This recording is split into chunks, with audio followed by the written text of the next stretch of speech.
hangover of Oregon. Yeah, it's oh, painful. my head. I'm never going to participate in an election again. I swear this is the last time. Oh, I know you will. That's a fib. That's a fib. I know you will. Hey, Well, yeah, everybody.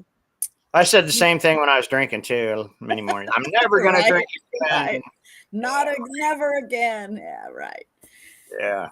We have to keep voting. And everybody, you know what? That's the problem. Thank you to all the veterans. First of all, we're going to start with thanking the veterans for their service, their sacrifice to our nation, for us. And, it is a Veterans Day, and I hope that you all participated in some fat way, shape, or form in saying thank you to all of the veterans in our nation that have served and are continuing to serve. Agreed. Yeah.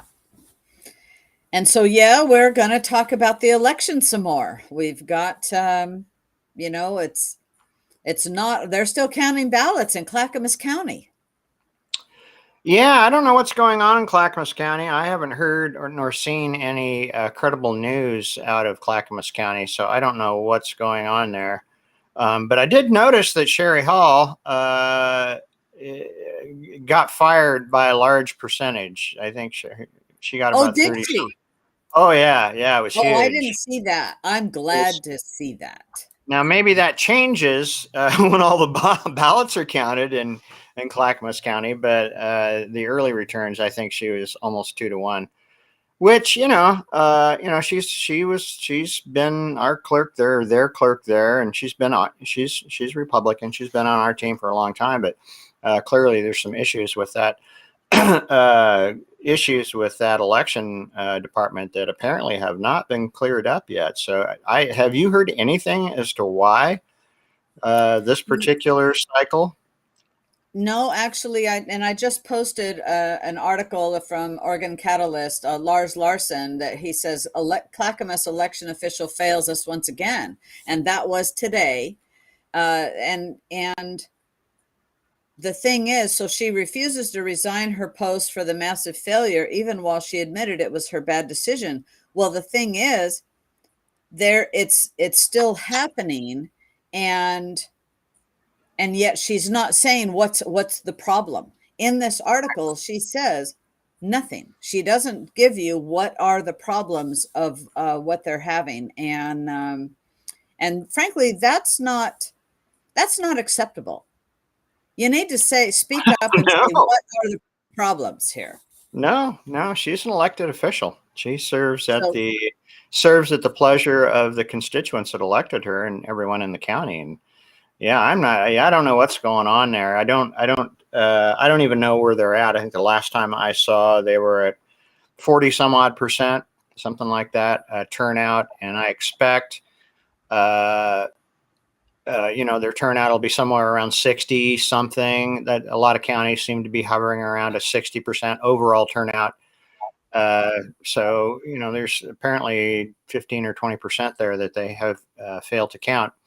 And as you had mentioned before the show started, Sonny, that could be pivotal in some of these very close, not only down ballot races for Senate and the House, but also perhaps, and probably to a lesser degree because they're statewide, perhaps even the 4 horrible ballot measures that were on the ballot and apparently are all passing. Yeah, so I'm looking at the Secretary of State's site right now for Clackamas County, and it shows that they have counted 48.5% of the ballots there. Or 48. 40. No, their participation so far is 48.5. Their voter participation is 48.5%. Yeah. So they're probably 12 to 15% away from completing, given roughly and on the measures, if we could eke out measure 11 is really close really close race, It is. and also is and Measure 14. The other two, it's way too far spread. But Measure 11 and 111 and 114 are super close, within 1%. And I think that would be, you know, keep counting, and and as David and I were talking about before we started tonight, I mentioned that, there's a lot of ballots out there that have the signatures have not matched. And could that help us as well as in the conservatives? Of course, I'm going to tell you, the Democrats will do everything they can. And this is where the Republicans have got to do everything that we can to make a difference and make the votes count. Yeah. Yeah. Well, yeah, as a Democrat, if you're willing to murder an unborn child, you're willing to cheat an election. No doubt about that.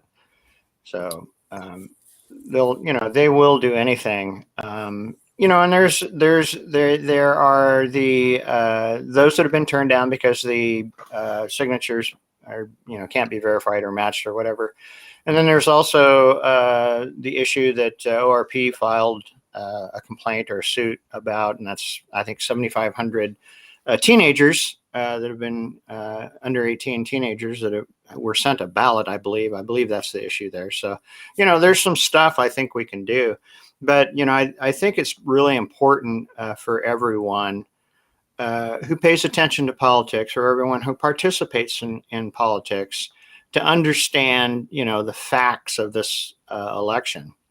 And the facts are quite simple. Statewide, in the state of Oregon, we are D plus 10. In other words, there are 10%, there are 34%, the 34% of the voters are Democrats, and only 24% are Republicans. Mm-hmm. So any election, all other things remaining equal, we will have a very, very difficult time winning statewide.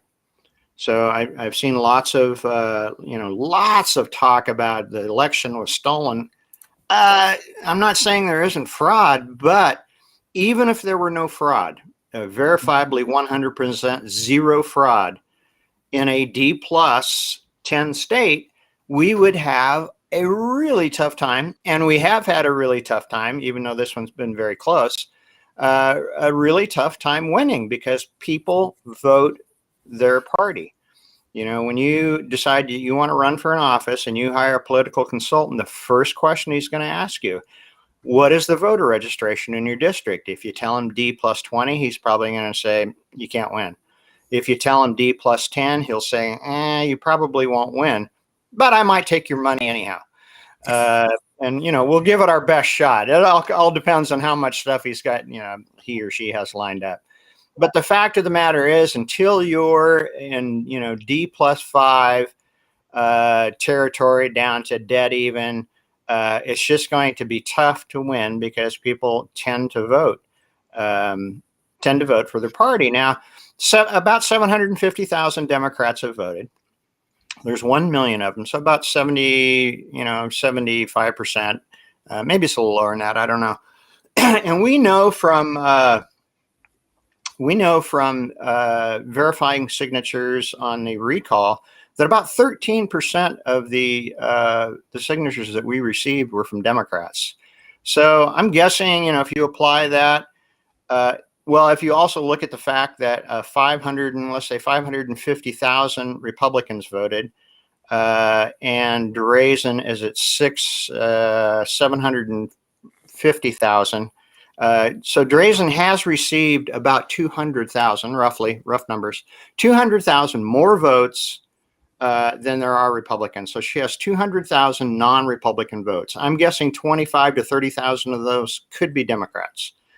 And the rest would be NABs, independents, and other minor parties. So, even though we're D plus 10, and I've said this 100 times, even though we're D plus 10, we still do we do better than 10 points generally when we have a good candidate and we have the funding and things are going according to Hoyle. But still, D plus 10 is a tough boat to row. It's a very upstream battle. It's an uphill battle.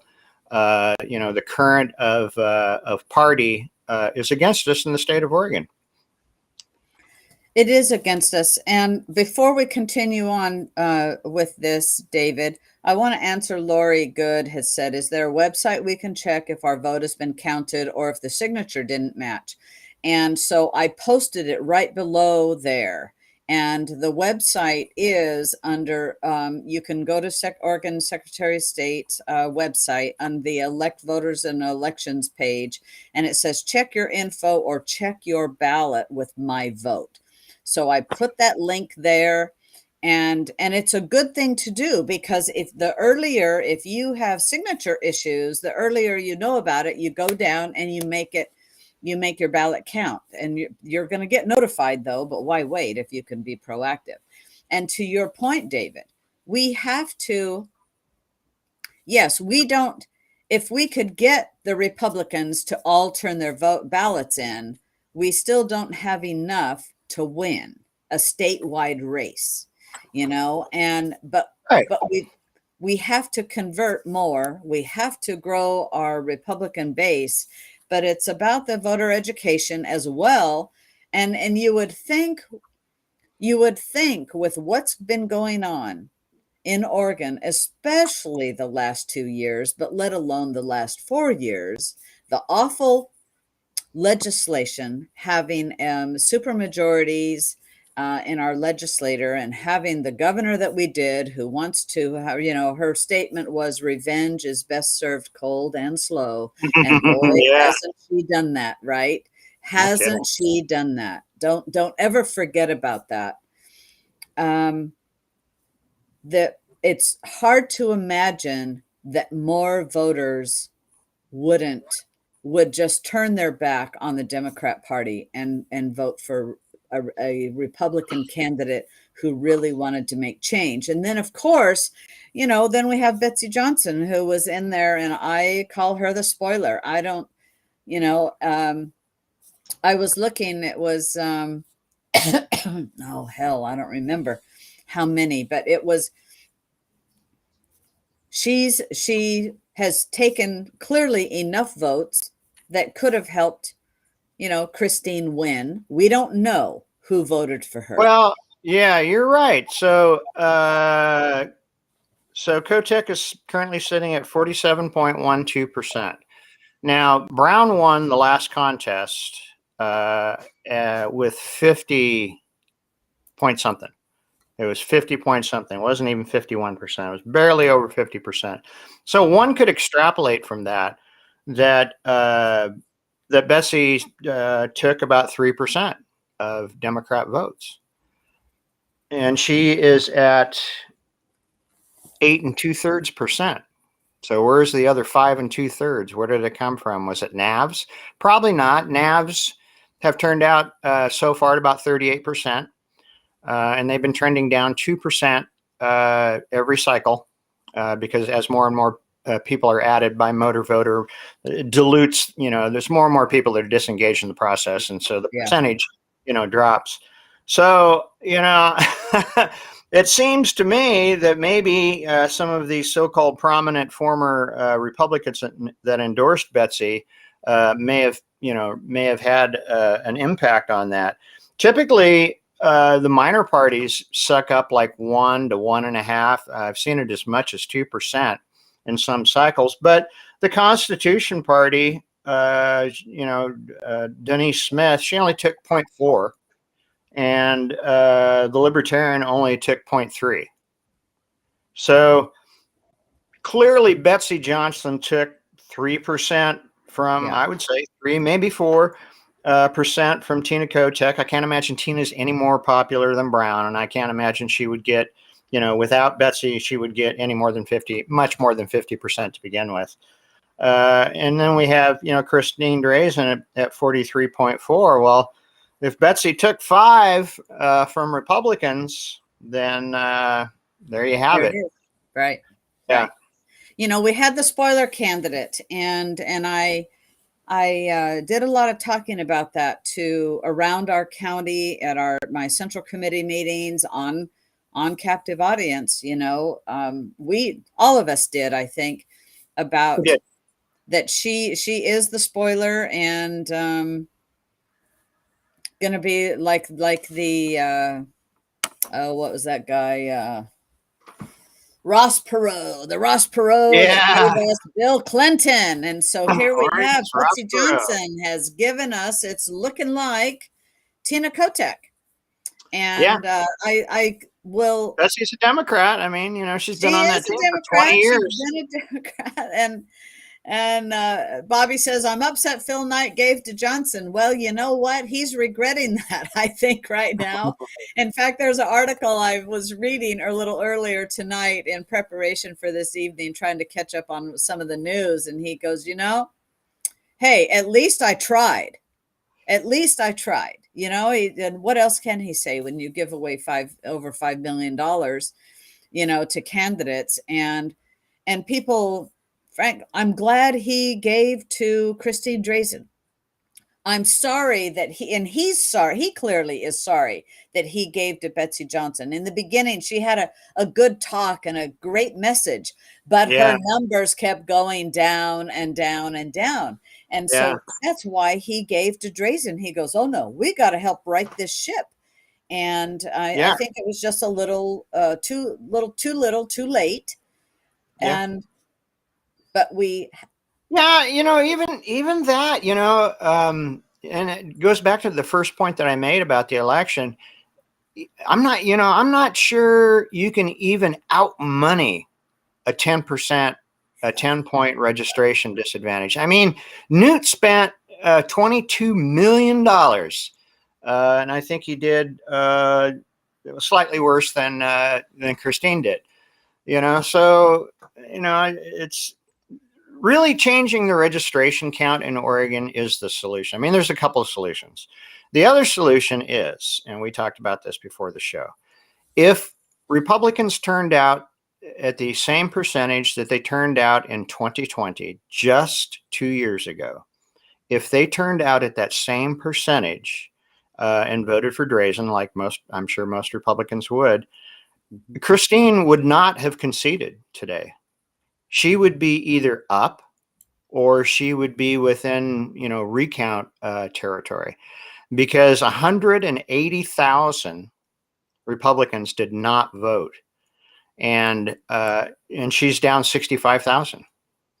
So so that would, she would need 87, 88% turnout, or 87 and a half to 88% turnout, which we do in presidential years. I mean, Republicans turn out pretty damn good in presidential years. And if they had just opened the envelope on the table, filled it out, mailed it or dropped it off or whatever they do, if they had just done that, we would have a very, very different situation today. And, true, absolutely. I'm not sure. I guess probably, maybe 95% turnout is just unreasonable and you can't get there. But we're not even talking about that. We're just talking about the same turnout that happened 2 years ago. If we got the same turnout that happened 2 years ago, she would be dead even, at the very least, with Kotek at right now as we speak. Right, but I'll tell you, you say, what could we get there to 90% turnout? Well, let me tell you, in Wallowa County has huge voter turnout. They're at 72% or 72, yeah, 72, they've counted 72% over almost 73, 72.75% ballots received. And if all the counties could do that, I mean, we're at 50%, 50 and change, Umatilla County, but we've got at minimum of 12,000 people that are NAVs that never turn a ballot in. And so it's all of the NAVs that really drag our numbers down in Umatilla County. And so, and yet here you've got, Wallowa County always is gigantic in their turnout. I'm just like going, oh, I wish Well, everybody did. Yeah, I salute, is it Annette Lathrop and It others? And is. yeah, I mean, I salute that. I mean, if that happened in most I mean, of course, all would be even better, but even, the vast majority of counties, of 36 counties in Oregon, then we would have different outcomes. We may not, it may not swing statewide outcomes, but it would certainly, if it happened in most counties, would swing a lot of House district outcomes and state Senate district outcomes. And that's kind of one of the point I wanted to make about voter registration. So we're down 300,000 votes. They have 300,000 more votes. They have 1 million. We have 734,000. They have like 1,030,000. I mean, it's almost exactly 300,000 last time I looked.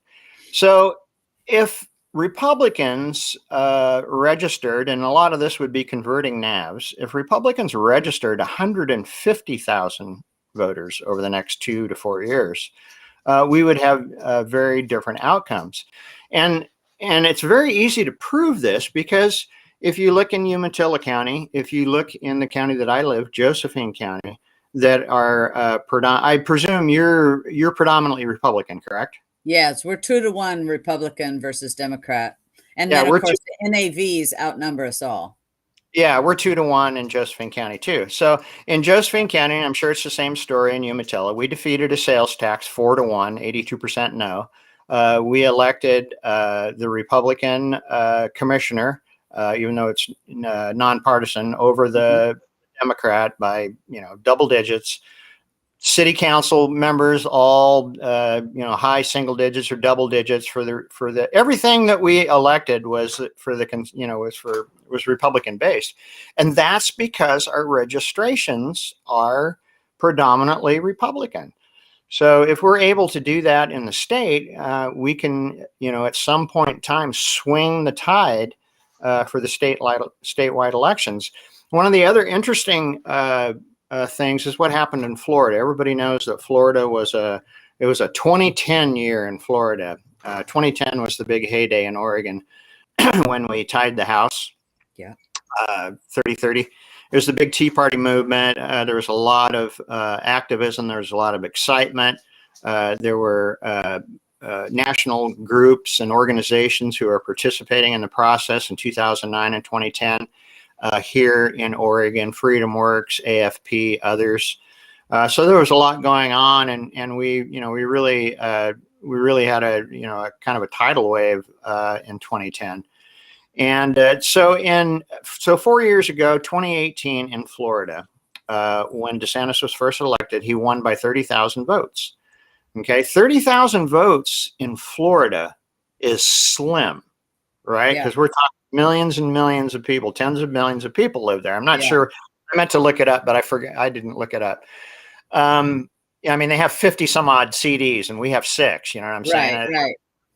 They're huge. So in 2018, he won by 30,000 votes. And in 2018, there were 250,000 more Democrats in Florida registered than there were Republicans. In 2022, 4 years later, there are 600,000 more Republicans registered in Florida than there are Democrats, and he won by 1 million votes. Wow. So that's the proof in the pudding. And what I would like to impart to those that are watching, and hopefully, you'll see the reason and the logic in this, and go to your friends and go to the groups and stuff that you hang out in, and church and everybody, and explain this, is that Oregon did not have I don't think Oregon had a mass fraud event. In other words, we just can't throw up our hands and say it's all rigged and there's nothing we can do. If we change the registration disadvantage, if we become less disadvantaged, and if we work on it, for a period of 4 to 8 years, Colorado was another one. Democrats spent $100 million there, converting that in 4 years from Republican to Democrat. But if we do that, we will have much better outcomes statewide. And the proof is in the pudding. The proof is in Oregon counties where there are more Republicans, where all Republicans are elected. I mean, Oregon actually has the vast majority of elected people in Oregon are Republicans. When you're talking city council, water board, fire board, commissioner, the vast majority of elected people, I mean, it's like 0.75%, are Republicans. It's just that, statewide, collectively, we have, 300,000 more Democrats, and we just don't win statewide. And so people think, because we have mail-in voting, that we've been ruled by Democrats for 30 years, which is also not true. Republicans held a majority in the House of Representatives in Oregon until 2002. Republicans held a majority in the Senate in Oregon till 2005. Okay. Yes, we have not had a Republican governor in 30, however many years. But Democrats have not ruled Oregon for 30 years. As recently as 15 years ago, we had a majority. And then, of course, in 2010, 12 years ago, we had that 30-30 split. So all is not lost in the state of Oregon. And it pains my heart to see people just throw their hands up in the air and go, it's all rigged. There's just nothing we can do. And there is something we can do. There are solutions. Well, there are. And part of that is registering more voters and educating more voters and encouraging them to vote. But we do have to increase our numbers. And, as I was listening to you, I recall before it was early last year or earlier, I think it was last year, that I read that Oregon is for the first time registered, has Republicans outnumber the Democrats in their voter registration. And that's the type of thing of what it takes for us to make these changes that we want to see in Oregon, 100%, but now it helped a lot of conservatives and people we both know from Oregon that are Republican move to Florida, right? True. Yeah. So, yeah. Well, yeah. There's been, I think, 300,000 people moved to Florida in the last 4 years. So, I think most of those were probably built-in DeSantis voters. I think so, because people, and then the ones, I read one of the comments in our comments here was about the Californians that were moving into Oregon. I don't know that they were Democrat, Californians. And maybe they didn't realize Oregon is so blue, but it's not. We only have blue pockets. We're a red state with little blue pockets. Yeah. We are, but overall, those pockets were where the population is, and unfortunately, we have this popular vote where everybody gets to vote, regardless of whether you can, literally fog a mirror or not, regardless if you have enough, smarts or enough intelligence to cast a vote. Everybody gets a vote, and so overall, I mean, we're solidly blue state as far as voter registrations go. But like you say, there's a big divide between the population pockets and the rest of Oregon, and it goes with what I said, is the vast majority of people who are elected to office in Oregon are Republicans, 3/4 of them. Yeah. Yeah. And Lori says, how many went to Idaho? I don't know. We lost some Republicans. We lost people went, you know what?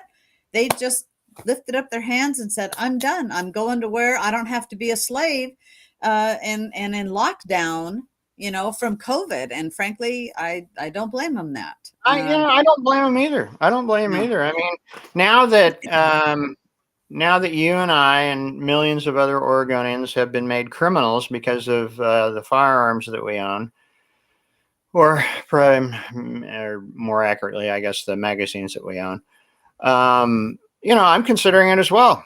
It's a little hard for me to pick up my business and move it, but I'm probably going to leave Oregon at some point in time in the next few years. I mean, what are you going to do? So I'll tell you what, speaking of the firearms, I'm going to do two sheriffs have come out and spoke out about the Measure 114. So I'm going to post both of those stories here quickly.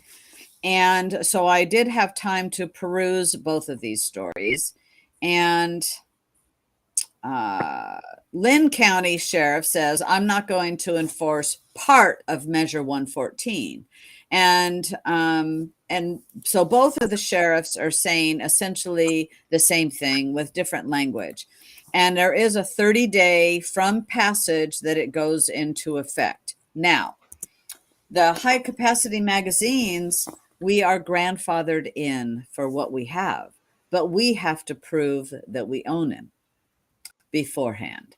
So they're saying to take a picture, have a picture that's date stamped of what you've got. But you know what I don't like anything about this bill, but what I really don't like is a registry. No, Yeah. thank you. No, thank you. Yeah. I do not like a registry at all. I don't, I'm already in a registry as a concealed carry person, Yeah. And I'm in a registry because I drive a car. Right? We got our driver's license. And who knows what other registries I might be in that I don't know about. Who knows? But I really that's not their business. It's not their business. And I've No, it's not.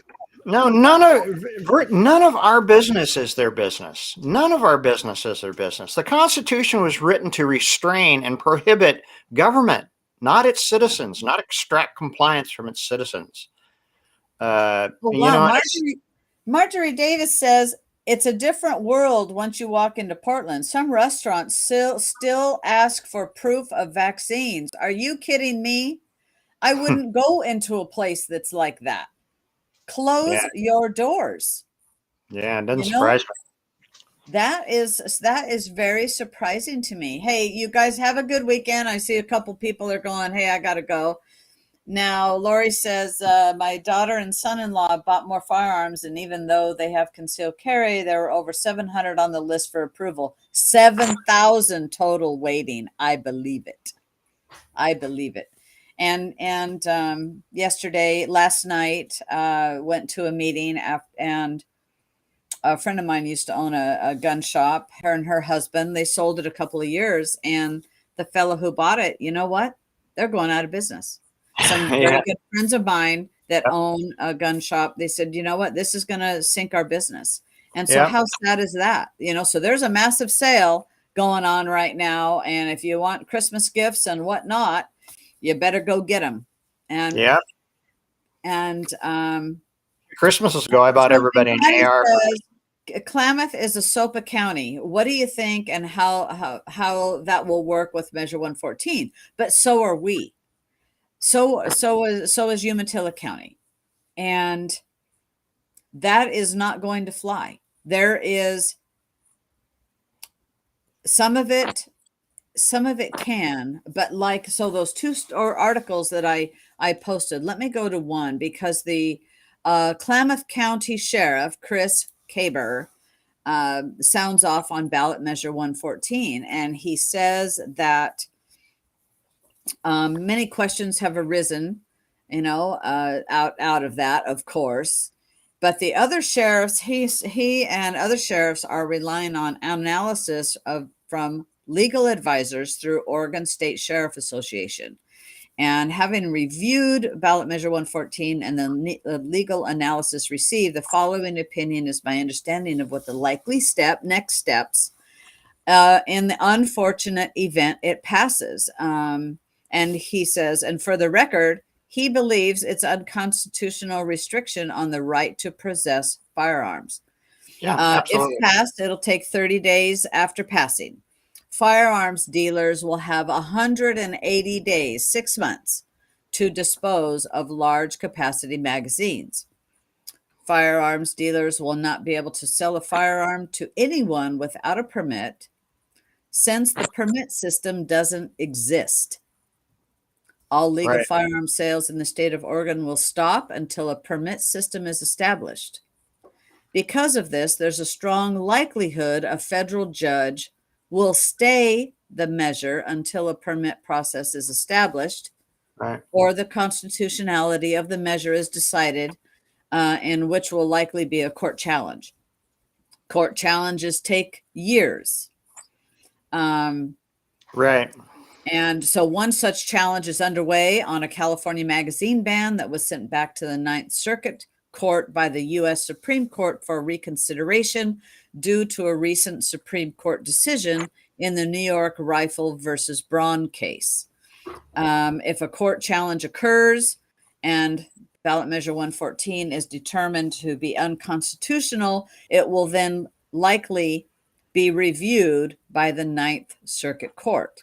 If you currently own magazines capable of holding more than 10 rounds, you should document that you have them in your possession before this measure can take place. Due to proving they weren't purchased after the ballot measure passed. So a dated picture. None of these possible outcomes affect our current concealed handgun carry license program provided by the sheriff office, and many other questions are going to come up. So, I've heard that the NRA is going to fight this. I'll tell you, I have a letter right here that my husband printed out from one of the couple of gun ranges that we belong to. And, all of the gun associations are asking for money.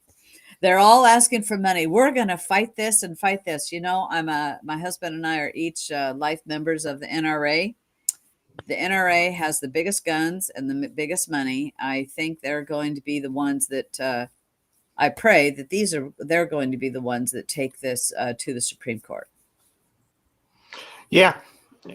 Well, there is some solace in the fact that the clearly unconstitutionality of this particular measure will be decided outside of Oregon, because we know we can't get anything from Oregon courts except for a rubber stamp for the leftist policies of those who appointed them, and they were reelected by the power of incumbency. So there's some solace in that, and I hope it gets struck down, and I hope it sets a good precedent for other states as well. I think Donald Trump did a great job of filling the Ninth Circuit Court. Yeah. It's no longer the Ninth Circus Court anymore. It's an actual court that pulls out the Constitution when they decide cases. And of course, the Supreme Court, I think, has done, a great job as well. So I'm pretty hopeful in that. But I do feel bad for, business people like, Josh Thorstad, who's caught up in this, how do I, what do I do with my gun store, Right. It does sound like a lot of gun retailers are in fact going to liquidate their inventory. Yeah, I think makes so. sense. Yeah, which makes sense because you can't take the chance of having inventory that you can't sell.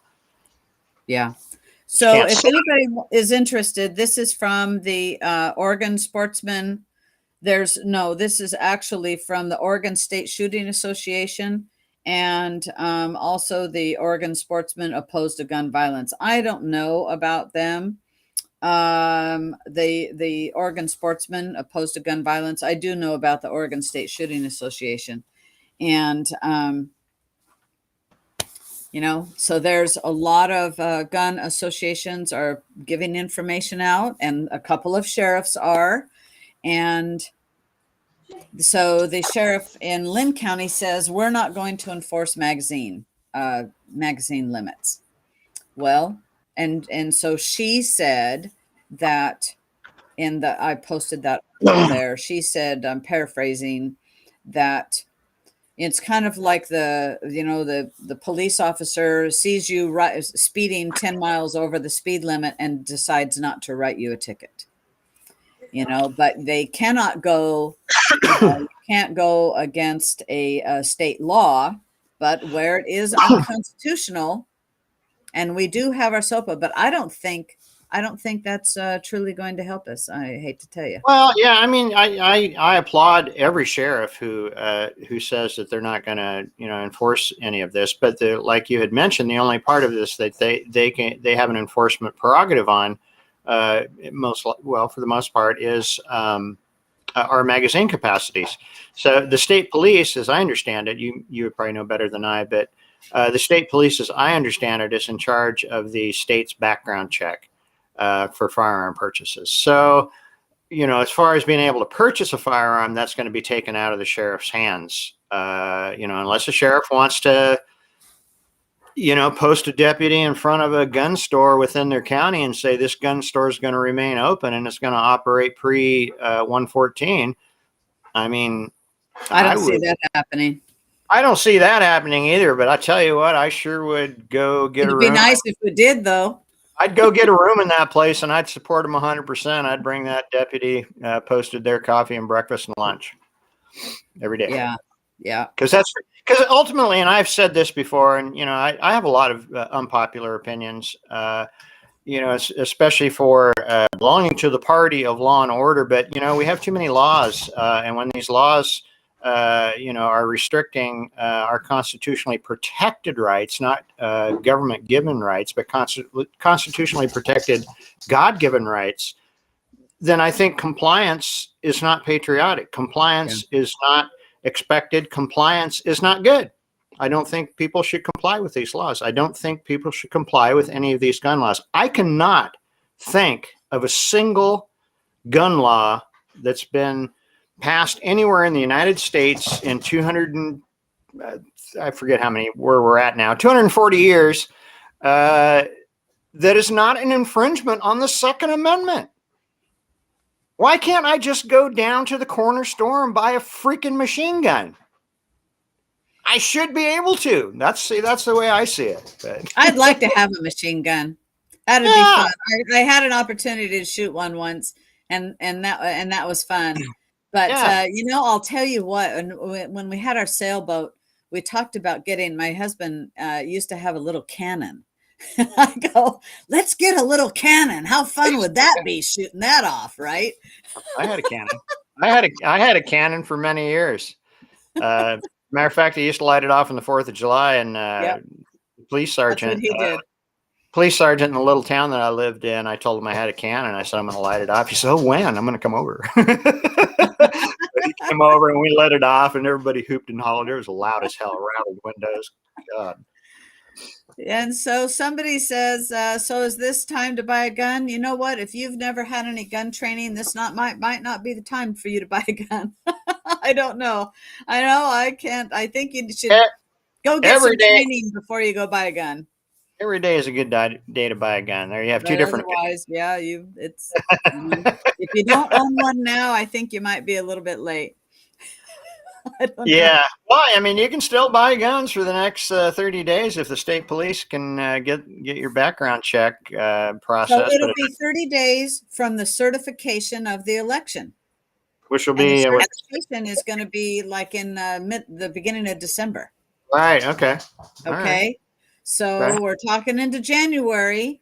Don't hold me to all of that, but our certification is 21 days after election, but it extends for 7 days because now we count ballots for 7 more days. Yeah. Yeah. And yes, Patty, I know, the sheriff is the highest elected person in all the counties. And there we go. December 7th. Patty says, Patty Horton says December 7th. And that's when it's going to be certified. So it's 30 days from then. So say January 7th or 6th, since December has 31 days. Nice. Congratulations, Patty, by the way, on no longer being chair. Yes, Patty. Congratulations to Regina. Sonny will get that. Sonny will get that eventually too. Won't you, Sonny? Yes. All of us former Oregon Republican Party former county chairs, we know how nice it is to not be the chair after some time. Yes, and Patty, thank you for your years of service. And I know it's not done. I know it's not done. You're there to help and whatnot, but thank you so much for your years of service in Klamath County and to have passed the baton to a worthy chair. You got to train them up right. And I'll always remember how you rattled that one particular ORP chair at a meeting. It was great. I loved every minute of that, by the way. I think so Patty says that she's the delegate now. She's the delegate, so she's still a voting member. It's wonderful and wonderful. Excellent. Well, so you know what, Dave? you've given us marching orders, and that is to register people. We can't, we it's the only can't way out. take our foot off the gas. It's the only way out. It's the only way out. We're not going to win statewide when we're D+10. When we're D+5, we'll start winning. Okay. And we get D+0, and then it's, most likely going to be the doors. Yeah. Yeah. By that time and then the people start moving back to California by that time. All right, everybody. Hey, have a great weekend. And, if you like guns, go buy a gun. And if you don't, then that's okay. You don't have to. But you know what? Thanks and I saw Marjorie said that, I hate guns, but she supports the Second Amendment. And her husband was a sheriff deputy, and he's good with guns. And that's the thing is, it's upholding our constitutional rights. Yeah. That we have to defend and not lose, but defend at all costs, quite frankly, our constitutional rights. Yeah. As a matter of fact, once we get off, I will post a post that my oldest son wrote concerning using the force of government to strip people of their constitutional rights. And I mean, I like when I hear people like Marjorie say this, because I have said this more than one time. There is absolutely no virtue in using the force of government to prohibit other people, your neighbors, whoever it is, to use the force of government to prohibit them from doing things that they want to do when it does not infringe on you or anybody else's rights. But we do that. We do that as voters. We see something on the ballot and we go, okay, well, I don't do that, and I don't think anybody else should. And so we vote for it or vote against it or however the vote goes. But that's not the way you live in a free society. That's not the way America was intended to be. We were intended to be able to pursue life, liberty, and happiness without interference from the government. So true. Very true. Yeah. Off my soapbox. You're off the hook for the weekend, people. Have a super weekend. Good night. And thank you. Share the message. Share it everywhere.